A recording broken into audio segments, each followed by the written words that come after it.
Sit on down and pour yourself a glass. And tune into your favorite podcast, where things will be misquoted and opinions ain't sugar-coated. 'Cause DJ and Kelly are locked and probably loaded. Hey, remember when you were having problems with how Rhino was shitting in his crate? Yeah.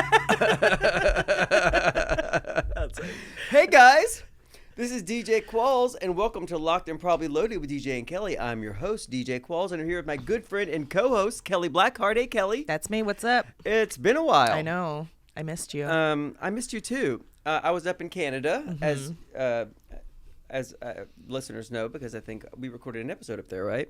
Was I in a prison-like situation? Oh yeah, I had that like gray curtain, but I've got to do something about that. The little room that I use that's the quietest in our house in Vancouver looks like a prison cell. That's fine. I think people respect a podcast from prison. Awesome.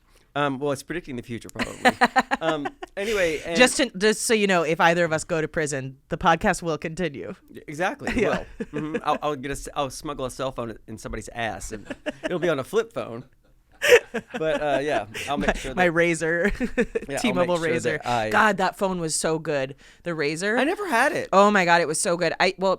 So I had like all of the T-Mobile phones through college. I had a Sidekick too, but the Sidekick was so volatile. Essentially, it's like it fell out of my pocket less than a foot onto grass and broke. Whereas my Razor, one time I was joking around and I threw it at a wall. Totally fine. Yeah, they were made of steel. They were like made of steel, weren't they? I was like, hey, watch this. Nothing will happen. Threw it at a wall. Totally fine. It's funny though, when you look at those things though, they all weighed like 7 pounds. Not the Razor though. It was like a little makeup compact. The sidekick was very heavy. It was so heavy. That little swivel. That's what broke it. I probably had 12 sidekicks. What are you, broke Jesus? Them all. You're the Jesus of cell phones. We ate dinner together. Yeah, I had so many of them, but we used to get them at the Sidekick launch parties. So I would stockpile them because I knew that they would wind up. I would wind up. Did you keep them? We sold some of them on Craigslist, but then I kept probably 4 a party. Somebody's gonna spend a lot of money on that someday. Yeah, if you wildly gesticulated, it could break apart in your hand. Yes. They were not well made. They were held together by hopes, thoughts, and prayers. But yeah. But God, was it fun to do the little. So, but then I got a Palm Pilot when I realized you could watch movies on them. The screen was. I cannot even imagine watching a movie on that. The screen was 2 inches by 2 inches. No, so it was like 2.5 inches by 2 inches. And I downloaded. It took me like 4 hours to download National Lampoon's Vegas 4 Vacation. hours actually isn't that bad. I thought you were gonna say because back in the days of LimeWire and all that stuff, I would try to download a song. It's like 2 days and 29 hours. I'm like, that's actually 3 days and 5 hours. These kids have no fucking idea. Oh, by the way, guys, I'm a little under the weather based on activities that I've been engaging in recently. Including but not limited to going to Mexico and traveling. Yeah, and tell us about your trip. It was so fun. I love Ty and I went to Puerto Vallarta for 7 days. And Maya. Yeah, and Maya went too. That's not. We love you, Maya. That's not how I meant it to sound. I was getting there. Yeah, she was there. I was getting there. Yeah, she was there. So we flew. We used a travel agent. I've never done that before, and I don't recommend it. You don't need it because it's the exact same ticket or trip that I could have booked us on Expedia, but $100 more. Did you guys stayed at a resort? We did. Yeah, I think I loved it. We've been back from Mexico for almost 2 weeks, and I'm still wearing the resort bracelet. It feels cool. I refuse to accept that I'm not there anymore. Yeah. Puerto Vallarta was wonderful. Most packages is like 6 days. No, wait, 7. No, it's like 6 days, 7 nights, or is it one of those? Mm-hmm. We stayed for 7 full days. Mm-hmm.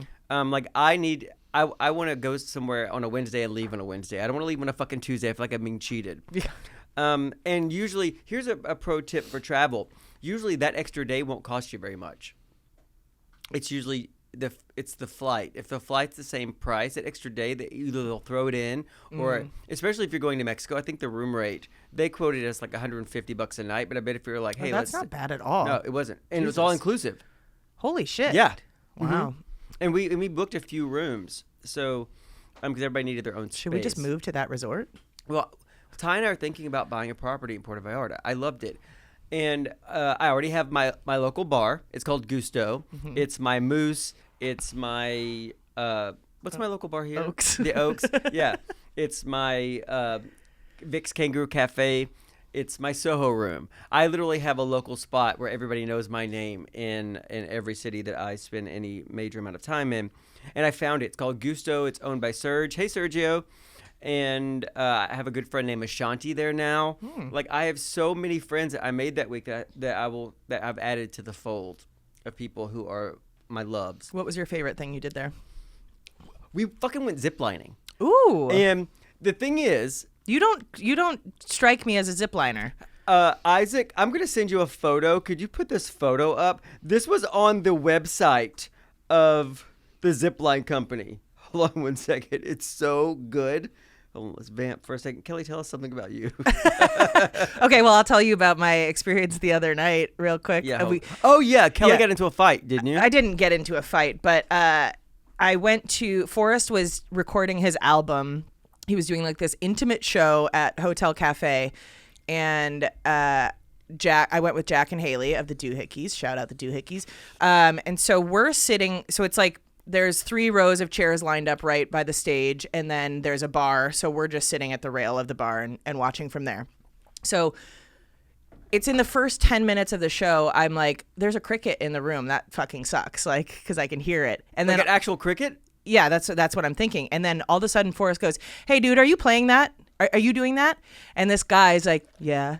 This guy fucking came to his album recording and was playing cricket sounds through it. And he goes, "Why? Can you not?" Because he was just because stand-up comedy is now ruined by these people who see TikToks of crowd work and they think that they want to fucking participate in the show and like. And this is his fucking album recording. Oh yeah. Yeah, and this is the 3rd time he's tried to record it because every time he does, like something fucked up happens and it messes everything up. So he's like, "Can you just be cool? Like, can you just sit here and fucking laugh?" And the guy's like, "Yeah. They were drunk."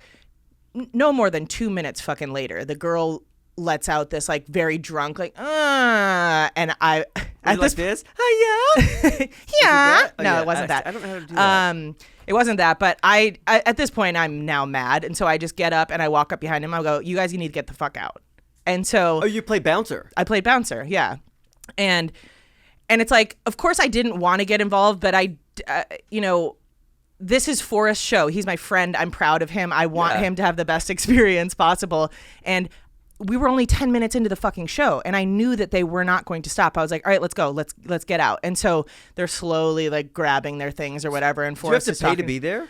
I think he put people on the list if they wanted to come or whatever. Okay. And so they're like slowly getting up, and Forrest is kind of just like talking to the crowd and doing whatever. Now they're standing up by the bar and they're taking, they're being loud and all that stuff. And the bartender tells me, he's like, "I'm just going to close them out and then they'll leave." And I'm like, "Okay, cool." And I was like, "Forrest, he's closing them out. They're going to leave." And this girl says, So has this stopped the show? it stopped the show. Yeah.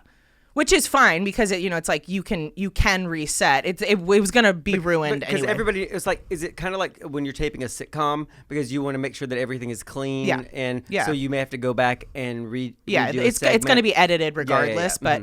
But so I tell him that they're closing their tab and they're going to leave. And the girl says something. I can't remember her exact words, but basically it was like, "I'm going to fuck you up, bitch," or something like that. And she's like across the room. And I go, "I took Taekwondo for 3 days. Fucking try me." And Forrest goes, "Did you just say I took Taekwondo for 3 days?" And I'm like, "I did." And he's like, "I love you, Kelly."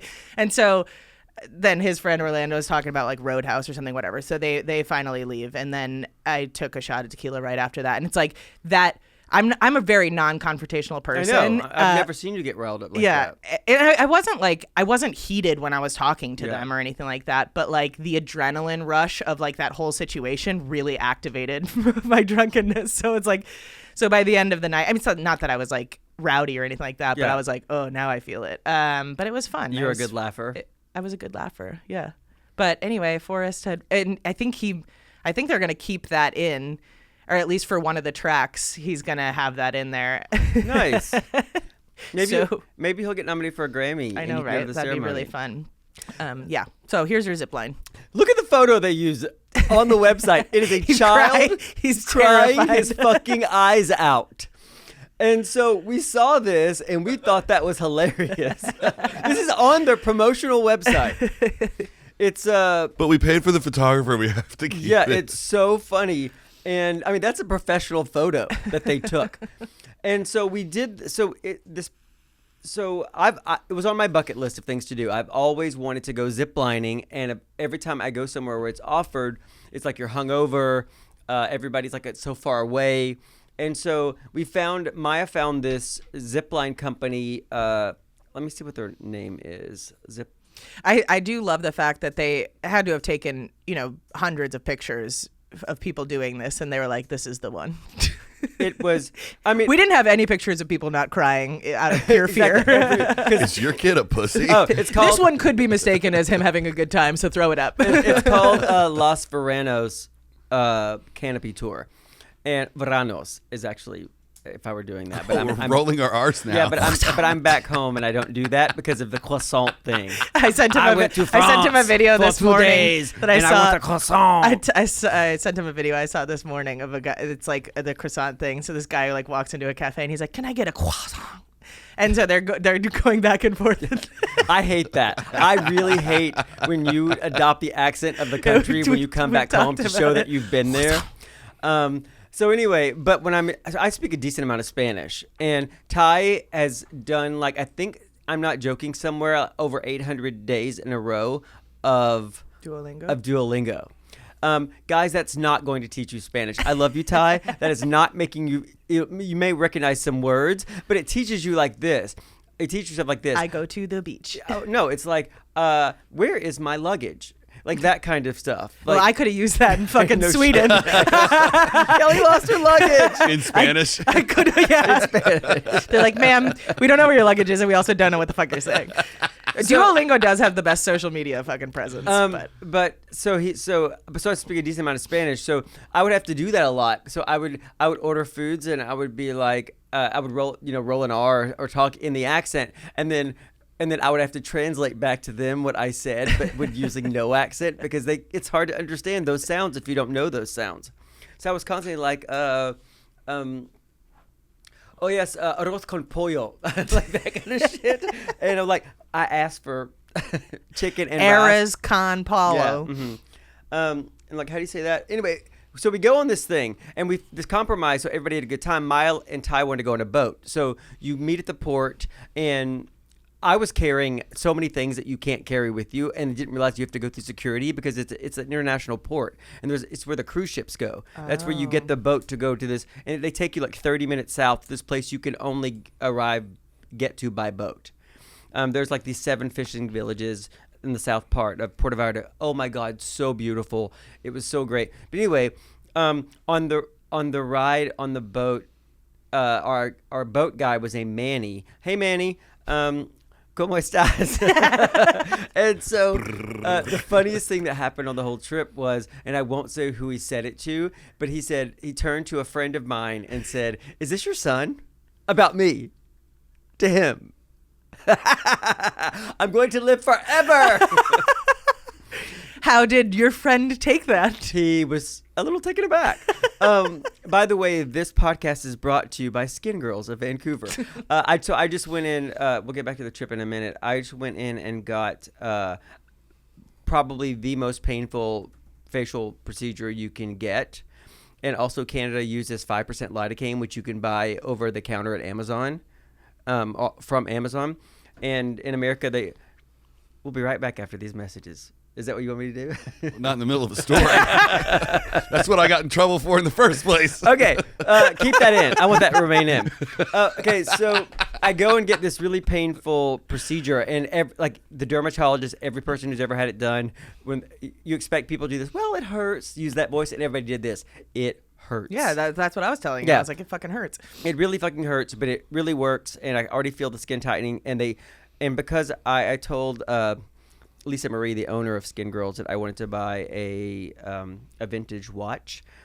she didn't charge me. So I got an $800 procedure for free. So thank you so much, Very Skin Girls nice. and Lisa Marie. And I have used that money to buy a vintage watch, and I will be there for a follow-up treatment very soon, and I will show it to you. But not my penis. We'll be right back after these messages. Welcome back, guys. Hey, Kelly. Hey. Anyway, it was a great trip. We loved it. I met a lot of Mexican Americans who were born in Los Angeles who've now gotten the hell out. Mm-hmm. And I made the mistake of asking the first person. I was like, so why'd you move back? And he just looked at me, and I was like, heard. Serious question? Yeah, totally. Cereal? Okay. Excuse me, guys. I'm sick. Sorry. Yeah, I would try to speak Spanish, and they're like, yeah, I'm from Los Angeles. And I was like, okay. I'm like, oh, why'd you? So you moved, we moved back here. I moved my family back here. I'm like, why? And he just looked at me, and he was my Uber driver, and looked at me in the eyes through this rearview It's mirror. like it was easier to come here willingly than Yeah. how they want us Yeah, to exactly. come here. Yeah, the mode of transportation was of my choice. I wasn't in shackles. Yeah. Thank you. Yeah. So, okay. So you zip lining, but then you guys were kind of, you had a group text going. I told you guys to keep me in the group text so I could get a little bit Yeah. of updates. Did you guys separate a lot, or were you doing all of? No, we did everything together. Okay. This was not. I mean, I got. I didn't get sick. I got run down because of a late night. So I took a mental health day by myself, and Ty and Maya went out. Okay. But yeah, we did everything together, and we travel easy together. Yeah. Nobody. I think it's easy to travel with people when you don't have a plan. Easier, like you don't have to be somewhere. Like if somebody's always late or whatever. And also at a resort, I think it's easier because if somebody's taking their own time or doing their thing, you just go down to the bar and all the drinks are free. Totally. A resort definitely helps in that. And in those nobody instances. rolls their eyes when they make you a blended drink, like like a chi-chi. These drinks called chi-chis, which were basically like lava flows you have in Hawaii, which are pina coladas with strawberry puree running through them. They're so good. I think I have diabetes now. I had like 4 a day, every single day I was there. So good. I My lied. morning chi-chi. 8 a day, and actually it was a morning chi-chi. Was it adults I know. only? No, but the kids didn't bother us, and there weren't a ton of them there. Kids only bother me when they're in my home because everything's glass and breakable. When are kids ever in your home? Well, I've had kids over. I know people who have children, and they've come to my house. And I always warn them, I'm like, everything is sharp edges and glass. You need to put them in a crate. Yeah, none of that. Not anymore. Oh, speaking of crates, Kelly, you got a breakthrough with Rhino, right? Yes, I mean, sort of. what happened? Well, first of all, I don't even remember the last thing that we talked about. I got him this soft crate because it was lighter. I put him in that, and then he broke through it one day while I was gone for an hour. And did I tell you guys that story where I came back and he had his face fully in one of his treat jars that I don't know how he even opened. Like, I had this container of peanut butter filled pretzel dog treats in my bathroom, closed lid jar, and I come back. I went to go get my nails done, so I was gone for 1 hour. Come back, I see a little bit of trash on the second floor landing, and I was like, oh, that's weird, I must have dropped something. And then I hear this thud, and I'm like, oh no. And I walk into the room, and I think he had just pushed against the zipper thing, and it kind of popped open.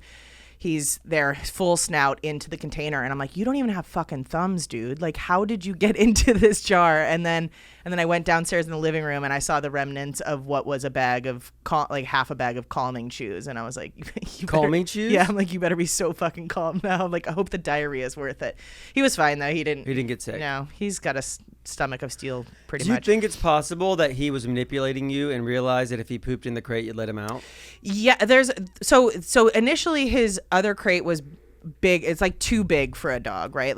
But I just felt like it was better for him to have more room, and now I've put him in a smaller crate that is actually the size. And I always felt guilty about that because I'm like, oh, he can't sploot and do all the things that he wants to do. But now, because of the smaller crate, you want to keep dogs in a crate that's small enough that they don't feel like they can poop and then still move away from it and have room. And so now he's been whimpering if he has to go to the bathroom. And so if he whimpers, sometimes I think he's manipulating me to get out, but I just take him outside and then I bring him right back up to the crate. And so he's learned that. But I've also now set up a system where like every morning I'll set my alarm for like 4:30 or 5 a.m. and I let him out and I let him sleep in my bed for the last couple of hours. And the fucking scam artist, it's like, oh, now you can sleep till fucking 10? Yeah. Now you can fucking, now all of a sudden there's no poop emergencies, you fucking asshole. Yeah, dogs, I mean, they learn how to work you. Yeah. I mean, they are so smart from an evolutionary perspective. Like, they literally have developed the eye-face ratio of babies. Yeah, he's a full-on scammer. But also it's like my sleep has been so fucked up since this whole thing started because anytime a smell changes in the room, I'm like, uh-oh, did something happen? But also what I'm noticing is that I'm hearing like phantom whimpers. Like when I put my head on the pillow, the sounds of the room change, and then when I lift my head up, it's different. And so like I'll be just falling asleep and then all of a sudden I think I hear a whimper, and so I like put my head up and I realize he's not making any sounds, and I'm like, fuck. So this is like having a child. I know it sounds like a codependent relationship. Yeah, but it's I think we're at the point now where I'm like, okay, problem solved. So yeah. You and Rhino I haven't slept in 3 months. are going to turn into gray gardens in a couple of years. My roommate is very annoying. But yeah, so I wanted to, well, first of all, I mean, there's so many things that happened on my trip, but one of the best parts of my trip, I had a couple of days before I left, I had randomly looked up like, oh, are there any shows playing in Stockholm or Oslo while I'm there? And Teddy Swims was doing a concert the night that I was in Stockholm, or one of the nights I was in Stockholm. I've always wanted to meet him. Well, what's so funny about that is that I knew that you had met him before. I knew Yeah. that you had his phone number, but I didn't know that there was any type of like actual relationship. I I thought you love guys had Teddy. met and like, hey, yeah, take my number, blah, blah, chatted. whatever. And so I jokingly reached out to you going, well, I also like looked for tickets and I couldn't figure out the website because everything was in fucking Swedish. And every time I tried to change the filters, it was showing like one singular ticket in a back section. And I was like, okay, no. And so I texted you as a joke and I said, hey, you should text Teddy and see if I can like get on the list or something like that. And you were like, okay. And I was like, oh my God, no, I would not have, like, you know me, I wouldn't have asked you because I don't like to ask for favors, especially something like that where you have to ask somebody else for a favor. Yeah, I that's an really easy thing hate to do, but I putting hate people doing it out. also. Yeah, I just won't do that. And so you texted him and he was like, yeah, have her text me. So I texted him. I'm like, hey, Teddy, this is Kelly. Like, and he was so fucking nice to me. He's cool. Put us on the list. I texted him another time because I was like, I kept trying to figure out if there was a will call or a ticket box there, but there was nothing on the website that said anything about a will call. Right. So I was like, hey, let me know if there's anything I need to know about getting the tickets. And then I figured it out. But his show was fucking incredible. It was like packed, right? Yeah. Sold Oh out? yeah. It was totally packed. He said he was like a little bit under the weather, but you couldn't tell. His voice is fucking insane. He wore a Wayne's World hat for part of it. And I was like, okay, I love you even more because Wayne's World's my favorite movie. Got a fucking Party on Garth tattoo. And our friend Blake Lewis, the guy who was a runner-up on American Idol, he texted me when he saw my Instagram stories. He's like, "Oh, my friend Olivia is one of his backup singers. Like, I think he produced her album or something like that." I'm like, I've realized now I have so many fucking mutual friends with Teddy. I didn't realize. He didn't even need me. I think that he's big into like comedy and stuff like that. Yeah. So of course we have a lot of mutuals. But great fucking show. Who else was performing? The opener was a guy named Kian. I think it's Cian Ducrot or something. I don't know how to pronounce his last name. So here's the thing. We got to the show like right as the opener was ending because the night before we went a little too hard for Stan, and Stan was not. He didn't even know if he could make it to the show. Like, we went to dinner before. He was struggling the whole day, and we went to dinner before. We took him out the next day, too, didn't it? No, there were 2 separate days. All right. But we went to dinner beforehand, and he ordered a salad, and I've never seen him order a salad in my entire life, and I've known him for a very long time. Is salad hangover food? Or No, is I think he just, like, couldn't fathom keeping anything down. And so I told him, I was like, listen, I'm going to go because there's no world in which I get free tickets that I'm not going to show up to I would've something. killed you. That is my pet peeve. People have done that to me a billion times. Hey, can you get me tickets to Jim's show? Oh, sorry, we can't go. If you give people free shit, they will figure out a way Yeah. to fuck you over. So I was gonna go regardless, and I was like, you know what? If you feel really shitty, like don't go. I'm not going to make you sit there and suffer through this. And so he got like the takeout food or whatever, and he was like leaving to go back to the train. And then he's like, Kelly, and he turns around and there's no food, and he's like, I'm coming. And so he's like, I'm just gonna try to go as long as I can. He was so hungover he couldn't drink through it. Because No. usually 2 drinks you're fixed, right? No. Yeah, it was just, I don't know. It also might have been like a jet lag type of situation. We also had a very rough travel experience getting there. Like everything about every part of the travel of that entire trip was a fucking nightmare. Like absolute nightmare. On the way there, we went to the Delta Lounge before our flight was at like 9:00 in the morning. We went to the Delta Lounge. We're having our mimosas. He has an app that normally gives him notifications like, hey, you're boarding. And he hadn't gotten any yet. But we're like, oh, this is probably about the time that we need to get there. We walk up to the gate as they're like calling him on the phone, like, you need to be here. So we go to Utah first. We're in the Delta Lounge there. The Utah bartenders at the Delta Lounge, they want to get you fucked up. We met the 2 coolest It's probably bartenders. the only place in fucking Utah you can get loaded. We weren't even ordering shots, but they were giving us shots. So we're drinking heavily in the Utah airport.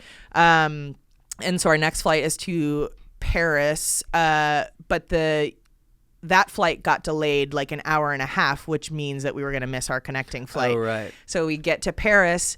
Now we have a 6-hour layover instead of getting on the next flight. I was going to ask you about that. So I think that Charles de Gaulle is were you in Orly or Charles de Gaulle? Charles de Gaulle. It's the worst airport in the world. There's nothing in it. We were in the lounge, luckily. All right. If I wasn't with Stan, who had lounge access, it would have been even worse. There's like one restaurant that has like 12 seats in it. People are sitting on the floor. It's like, this is I want to move there and open a business. You make $1 billion.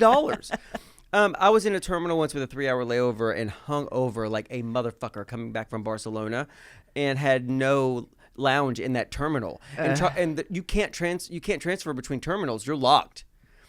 And I was sitting on the ground just going, help me, I'm poor. Yeah, no, their lounge was pretty nice. It didn't have like bartenders. It had self-serve alcohol, I like which was fine with me. So we were there for, 5 or 6 hours. Then we go to board our next flight to Stockholm. He hands his ticket to the gate agent. They scan it, all good. I hand my ticket. They scan it. They're like, oh, we don't have you on this flight. And I'm like, that's weird because I just handed you a ticket. They're like, we don't have a seat for you. I'm like, that's weird because the ticket has a seat on it. Did they email you? No, Stan booked all the tickets together, so it didn't even make any sense. And so they're then making phone calls, doing all this stuff, and eventually they're like, "Okay, we can get you on." I'm like, "Don't act like you're doing me a fucking favor, dude! Like, this is my flight." So we get on the flight, go to Stockholm, get there. Stan's bags come out right away, and I'm like, taking a long time for my bags. My bags don't come. They're like, "Your bags are in Paris." I'm like, "Why would they be there?" And the next night was the Teddy show too, and I'm like, I swear to God, if I don't have fucking clothes to go to this, like, I'm going to go, but I'm going to be in fucking airplane sweats. So that was the nightmare. Then on the way back, oh my God, my flight was supposed to be at 6:20 in the morning. Why? I think initially it was supposed to be 9, and then it got moved to 6. They do that? Yeah, but it was like a month in advance. So yeah. So it was at 6:20. You could get an Uber from, our Airbnb to the airport, but it was like $100, or you could take the high-speed train, which was $20, right? So I was like, okay, if I call an Uber at 4 a.m., then the first train was 4:40 a.m. I'm like, that will get me to the airport an hour and 20 minutes before my flight, which is totally fine. Call the Uber at 4:03 a.m. It says it's 7 minutes away, and the train station is 4-minute drive. 4:03 a.m. Then 4:07 a.m. passes, 4:10 passes. He didn't show up to pick me up till 4:37. I'm like watching the Uber thing. He's like over here, but I'm not going to cancel because it's 4:00 in the fucking morning. If that was in LA, I would think that he was probably smoking crack or on meth. So I get to the train station 1 minute after the train departs. And so but there's another 20 minutes later. I'm like, I'll still be fine. You just need 40 minutes to check your bags. I'll get there an hour before my flight. So I go in, I walk directly to the check-in counter, and they're like, We had tried to check in the night before and pay for the extra bag and all that stuff, but the app wasn't working. They're like, it you doesn't need to, work anymore when yeah. you're traveling internationally as an American. I noticed this since all of this trade war shit's happened. I can no longer check in on my interesting. phone, and I got stopped on getting on a flight to Canada for reasons that they could not explain to me in Orlando last month. They're like, I'm sorry, they're asking for a visa code. I'm like, I came from Canada. That's like, weird. I don't need a visa because I get 6 months, leave to stay, and then I leave the country and do whatever. And they're like, so they had to call like the Canadian immigration people. Like, yeah, it's a glitch, but it does make me wonder. Yeah, I've literally not been able to check in online for international flights since all this stuff started happening. I think Stan was able to, but I wasn't for some reason. So I go to the desk and I'm like, okay, I'm here to check in, and he's like, okay, you need to pay for your bag. I'm like, yep. And he's like, so you also need to pay for your seat. I'm like, why? And he's like, well, because this is you picked this seat. I'm like, well, no, I mean, like, and I'm texting with Stan the whole time. He's like, we didn't pick seats. These were assigned to us, blah, blah, blah. I'm like, okay, so we didn't pick these seats. He's like, these are the more expensive seats. I'm like, okay, well, like I said, you guys assigned it to me. So he's making phone calls, doing all this stuff. He's like, all right, it's fine. I'll just, you can pay for your bag. And then he goes, oh, you know what? You can't pay for your bag at this desk. You have to go over there. And so, but meanwhile, I had put my bags up on the conveyor belt or whatever. He had tagged them, all that stuff. Stan got a notification that my bags were checked. Go to this other desk, and then this guy's trying to tell me I have to pay for my seat, all of this stuff. I'm like, we didn't choose this. Anyway, we're going back and forth. Time's passing, and then eventually the guy goes, okay, so we can figure this out, but the problem now is that we can't get your bags on this flight because it's past the 40-minute. He's like, why did you get here so late? I'm like, I didn't. I've been here for 35 fucking minutes, and there's no other lines. I didn't wait in line. I walked directly to the desk. So then I start like tearing up because I'm like, okay, well, so going back to LAX for your luggage is cryworthy. Yeah, well, it is no, very hard to get to the airport. I was willing to do that. I go, okay, you just send my. I go, then that's fine. If my bags can't make it with me, he goes, we cannot send your bags you can't without travel you. without and your I go, luggage. So I'm not getting on the flight. And he's like, right. And I'm like, then I'm just like fully crying. Like, I'm not being a fucking asshole about it, but I'm just like so frustrated, and it's so early in the morning. I just want to get home to my fucking dog, like all of this stuff. So then they're like, well, here, we're going to reroute you. We're going to send you to Munich instead of Paris, and then you'll go back. And I was like, will I still have a window seat? And they're like, you can check in Munich or whatever. And so I get my ticket. It's a fucking middle seat. No. And I'm like, on a 12-hour flight that you want me in a middle seat. I didn't know this. Yes, I know. I was saving all of this information for you. I'll finish it in a second. We'll be right back. I mean, DJ wants to tell you guys something. What? Oh, we'll be right back after these messages. I like being on a non-polished podcast. So, Kelly, you were saying? Okay, so luckily on the way to Munich, I had my own row. That was great. I was like, wonderful. Gearing up for the middle seat in Munich. So I as soon as I get to Munich, I realize, oh, so I'm in Terminal 1. My next flight's in Terminal 2, which is like a fucking mile away. So I'm like speed walking through the airport. And I go through them, and I have to go. What's the connection time like? It was about an hour. Okay. Or maybe an hour 15. But then I have to go through. I see the security line. I'm like, I have to go through fucking security again. You always have to go through secondary security when you transfer terminals in Europe. So now there's this long ass line for security that I'm waiting in. I get through security. I'm like, okay, cool. I still have time. Then I go upstairs, and it's the customs line. And I'm like, you're fucking joking me.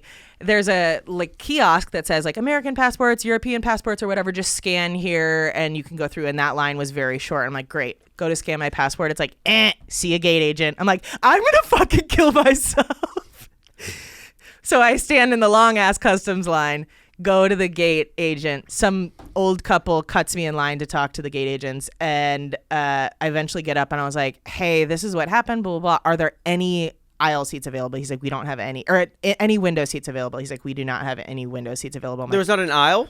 And well, he goes, there's one aisle seat, but it's in the middle section. I'm like, great, I'll take it. I actually don't like an aisle seat, but I love an aisle. It's the only way you can have privacy. You can turn away from people. No, that's the window. No, I turn into the window. Then if you go to the bathroom, you have to climb over people. True. I mean, on a 12-hour flight, the aisle. I drink half that flight, so the other half I'm peeing. Yeah, I tend to not drink on long flights because of that. But the thing is like, my legs are so long that it's like you can put them in the aisle, but there are people walking by all the time, and so it's just like if I'm in a window seat, then I could at least take a couple Xanax and fucking pass out. Yeah. Anyway, so they switched me to an aisle seat on that, and then of course I get home 4 hours later than I initially was supposed to, which was supposed to be like noon, but now I'm getting in at 4 p.m. Oh, so you're so in I'm rush doing LAX. I am home in rush hour. So Kelly and I have gone on a trip together. We were in Hawaii together, and it was a great trip with no problems, but we traveled separately. Yep. So I'm never, ever, ever traveling with you because I have pretty decent travel karma. This coming back on this trip was my 18th flight of the year so far. I'm going to set a record this year for a number of flights, and usually it's pretty smooth. I generally have pretty decent travel Prove luck. it to me. I want you to. I'm going to send you. I will pay to send you on a trip. If you follow me on Instagram, there are lots of pictures of me going got the exit row again. Like that's on fucking Southwest. Which Southwest fucking you bastards. When I see you, their new baggage policy. And What is it? They used to be bags fly free. They're charging for bags. And it's like, they're also changing the seating thing now where you can select seats. And I'm like, you're changing the entire model of Southwest. I would fly Southwest if I knew where I was going to sit on the plane. The only thing I have to know is where I'm sitting on the plane. I don't mind the thing because I usually will board in the beginning. So I can pick whatever seat I want. To know what's happening when I'm boarding, so I need to know exactly where I'm going. Yeah, Southwest, you're dead to me. The thing is like Southwest used to be cheaper than other airlines. Plus, you got free checked bags, but now they're the fucking same price as other airlines, and now saying, yeah, bags are not going to fly free. Southwest. It says that Southwest is changing their baggage policy for the first time in 50 years. Southwest is 50 years old. They were built on this. Like this was their core tenant. Was like That's why I don't fly Southwest. I have to know where I'm sitting on the plane. I have to because I have to. I can't be in the window because every time there's turbulence, I'll open the window to see if we're on the plane's if you going down. flew Southwest, you would be an A-list member, which means that you would be boarding in the first 15 people. So you would always get a seat. But there's no first class. Is there on Southwest? No, there's no first class. Well, what's the point of that? I mean, I don't know. I'm not rich. I'm not rich. I would never pay for a first class ticket. Well, that's not true. But but people, if you work long enough and they see how entertainment has aged you, they usually will fly you first class. He needs his rest. Well, they're like, we haven't had to pay to send him to rehab yet, so fingers. We're actually saving money on this. Southwest first class when you get the whole row to yourself, or Yes. there's nobody in the middle. Yeah. I mean, my brother's Doritos Super Bowl commercial winner was based off of Southwest because it was like talking about how it was people trying to avoid having somebody sit in the middle seat. And there were so many people, it was like in the comments clear that they had never flown Southwest because they're like, actually, you know where you're going to sit. And it's like, babe, some of us do the cattle call. But didn't you used to like say that you had medical problems? Yeah, I mean, I do because I do. Like, I learned that because the first time I did it. But mental problems, so they qualify to board early? But it would be like my knee's fucked up or my back's fucked up or I'm fucking 6'2", so like can I have a medical pre-board? Yeah. And that's how I would always get on first. But you can't take the exit row if you're a medical pre-board. But I could always get a window seat. You can always ask for extra time too, and they're not allowed to ask you why you need it. Oh. Really? Mm-hmm. I would ask for extra time and then sprint to a seat. Just Time me. Did I use it all? Did I? That's so funny. I want extra time for everybody to line up and watch this. And I'm wearing light up shoes. Oh, also something notable that happened on my trip. I got to hang out with a fucking podcast listener in Stockholm and in Oslo. So cool. Shout out to Stella in Stockholm and shout out to John in Oslo. Hey, Stella and John. Great to fucking meet you guys. It was very fun. It's what a weird situation where I could go across the world and somebody would be interested in getting a drink with me because they listened to me on a podcast. Thanks, guys. Yeah. It makes us feel 10 feet tall. Yeah. Kelly is 10 feet tall. I am. I'm 9'7" actually. And I'm 9'8". You're taller than I am, right? I think we're like right about the same height. Yeah. I might be slightly taller. It's I'm so narrow like on those flights. Like it makes me like I feel so bad for people who who are either really, really tall or really, really large, right? And so, but the problem is, it also hurts me a little bit when I see somebody exhale who's very wide sitting next to me. They do this. Oh, thank God. And I'm like, you're also going to take half of my seat too. It happens every time. Every time I get somebody who's a little wider, they'll lean into my seat. And I'm like, you have room to spare. I don't know you. Yeah, that's the thing, I'm just kidding. But I've been there where it's like I've been in a window seat and somebody else who's super tall has been in the aisle seat, and then it's like we think the middle seat's open and they're like about to close the cabin doors and somebody comes rushing in and I'm like, oh no, it's another also, tall bitch. I feel bad for anybody in the middle seat. I really, really do. I know that's a tough row to hoe. Nobody wants to be in the middle seat. There shouldn't be a middle seat. There really shouldn't. I know. We should go back to the fucking Pan Am days where there's a goddamn bar and we can smoke on the plane. Before it's over with, they'll be charging us for oxygen. Yeah. Like it really has become, everything has become Ryanair. Everything has become a discount airline where it's just like I see people in those in the video where they're showing you like the safety features like that they play before every flight and everybody's smiling. I'm like, these are crisis actors. Yeah. Nobody feels this way on an airplane. There's a gun anymore. behind the camera. Exactly. Well, a lot of people, I mean, obviously people have gotten bigger, but people act like that's the only reason that it's hard to fit on flights now. There is statistical evidence that the airlines have made the seats smaller. Of course, it's shrinkflation. Yes, Everything's smaller. Yes, and people act like it's, oh no, everybody's just getting so massive. No, they have made the seats smaller so they could fit more fucking seats on the plane, and it's not cool. We need to riot. I mean, a couple of years ago, there was we are being subjugated. Yeah. It's already over. We're doomed. Planned obsolescence, shrinkflation, all of that shit. Your fucking washer breaks because the thing that's holding the drum in is made of plastic, and it costs more to replace that part than it does to buy a fucking new washer. Boomers are like, why can't y'all buy houses? You buy too much avocado toast? I'm like, no, I have to buy a new fucking oven every 3 years, you twat. Anyway. Well, there still works from the 60s. Yeah, exactly. It's like there's we're built to last, whereas every single piece of technology that we have, like even our phones, your phone potentially could work for a long time, but they slow down the software. See, everything is an experiment. Corporations have our number and they will push things and be like, we're not making money anymore because these products are too good. So let's see if we can make it last 10 years and if people get mad. So you know what I mean? It's like a candy bar will shrink by a couple of millimeters. And the next thing you know, you're eating a fucking trial size and paying $3 for it. Yep. Candy bars are definitely smaller than they used to be. That's why they want to get rid of TikTok, is because people will do those experiments. Like, here, I bought this box of Rice Krispie treats. It's a 10 pack or whatever, but then I bought this 40 pack and it's supposed to be the same price, and they'll like open all of them and be like, see how these ones are bigger and these ones are smaller. It's really? Like they're doing those types of, like, they're showing us how we're being fucked over, and people are like, but the thing is, you're getting fucked over from every direction. Yeah. So it's like being in a 31 way. You don't know who to turn to next.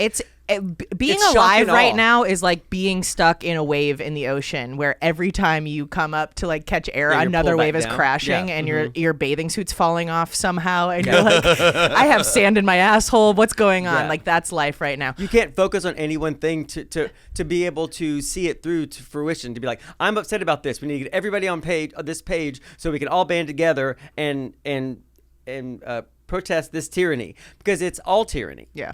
Yep. All of it. Oh, also one more thing. I got three new tattoos on my trip. Can you really quickly look up Gustav Vasa? On IG? No, just on the internet. He's a king from like the 1500s in Sweden. We went to this museum and I saw this picture of him, and he is wearing like the biggest jacket. I don't know. I don't know that I would call it a jacket. Okay, so go to the one on the bottom. Tunic, Kelly. Yeah, that one. He's got little tiny little legs and then this giant ass jacket, and I saw that picture and I laughed so hard, and my tattoo appointment was like 2 hours later, and I'm like, I have to go back to the hotel and outline this and get this as a tattoo. You did really well. Thanks. Like it looked just, I mean, you can tell it's him. You can tell exactly who it is. Yeah. And it's a tunic. Okay, well, it's a big ass tunic. I don't think that his body fills that out on the inside, but what do I know about Gustav? It was Sweden. It's 9 degrees there in the summertime. People break the ice to go swimming. So I'm sure that was all fur lined. I did Google him just to make sure he wasn't like the worst human on the planet. the jury's out still, but it seems like he wasn't that bad for the 1500s or whatever. Yeah. And then I also got in Sweden, I got someone who isn't me sometimes, which is what Teddy Swims, the acronym SWIMS is for. And then in Norway, I got a traditional Norwegian saying in Norwegian. It just says a traditional. It says a Norwegian traditional saying. Norwegian saying. Guys, thank you so much for joining us. We're going to take this up on the Patreon. Kelly, tell them all the words. Oh, yeah. You can follow us on social media at LoadedPod. Send us an email, probably loadedpod@gmail.com. You can join our Patreon, which we are going to have a live happy hour probably next week. Because this is coming out tomorrow. So if you want to join that, patreon.com/loadedpod. And we are about to open some Valentines from Ivy on the Patreon. If you and our if you phone want to number. leave us a voicemail, you can leave it at 323-272-3908. Wow, that was your guys' most coordinated one yet. It'll never happen again. Bye, guys. Bye. Sit on down and pour yourself a glass. And tune into your favorite podcast. Where things will be misquoted. And opinions ain't sugar-coated. 'Cause DJ and Kelly are locked and probably loaded.